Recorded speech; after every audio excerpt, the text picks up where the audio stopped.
Pinakilala na ng ABS-CBN Studios at Dreamscape Entertainment si Jody Santamaria bilang si Lavender Fields. Nagbabalik nga sa teleserye at sa primetime bida ang 2022 Asian Academy Creative Awards Best Actress, na huling napanood sa ABS-CBN at GMA teleserye na Unbreak My Heart na pinalabas sa primetime block ng GMA7.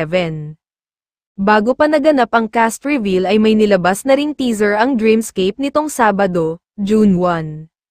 Say nila sa caption, "Starting June with a bang, on her birth month may dala siyang pasabog na gugulat sa ating lahat, handa na ba kayo sa balitang dala niya?" Excited nga ang mga netizen dahil alam nilang parating pasabog at grand ang mga proyektong binibigay sa aktres ng kapamilya at paniguradong mapapakita na naman nito ang husay sa pag-arte. Samantala sa unang cast reveal ay na-reveal na rin ang title ng serye na Lavender Fields, nga at excited na nga ang mga fans sa mga susunod na cast na i-reveal dahil panigurado raw na powerhouse cast ito.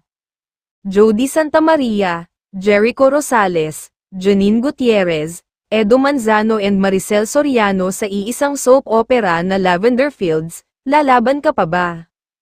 At grabe pa ang support characters na may mga Lotlot de Leon, Albert Martinez at marami pang iba. Ang tanong ng mga manonood ng TV, paano nakakayanan ng ABS-CBN ng ganyang kabigat na cast sa iisang teleserye, at paano nila nagagawa iyan kahit wala silang network franchise? I'm sure na bebenta naman nila rin yan sa streaming platforms na mas mataas ang value dahil sa mataas na kalidad din. Tiyak na mag-uunahan kung saan ito mapanood, sa TV5 ba, GMA o All TV.